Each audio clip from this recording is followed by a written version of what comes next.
All right, Fiona Anderson back with us, and we're talking about a report coming out from the Fraser Institute. That's right.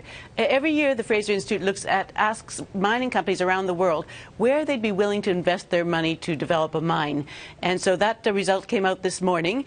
And the results are interesting, but what is important for British Columbia is they didn't do very well. So here are the top countries that, or jurisdictions that companies are willing to invest in. Number 1 is Finland. Number 2 is Saskatchewan. Number 3 is Nevada. Number 4 is Manitoba. So you can see that actually Canadian jurisdictions do very well. In fact, 5 out of the top 10 were Canadian jurisdictions. Was BC one of those? Well, no. BC was actually 28th out of 122 jurisdictions. It was, and one of the worst in Canada. The only jurisdictions it beat was in Prince Edward Island, which actually doesn't have mining. It was not included in the survey. Nova Scotia, and none of it. So why is that? Well, the investment attractiveness is based on 2 things.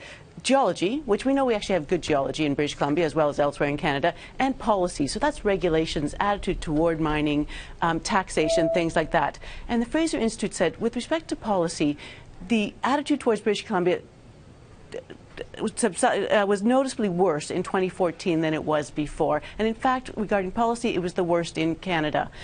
So why is that? Do mining companies think ill, I guess, of British Columbia when it comes to their policy?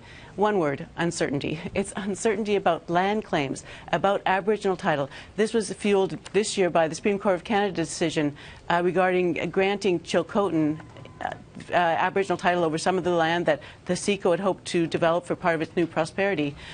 Also, there's some uncertainty because of the different levels of government that have to actually approve a mine. Again, to CECO's new prosperity proposal is a good example, with one level of government saying yes and another saying no. So not good news for British Columbia.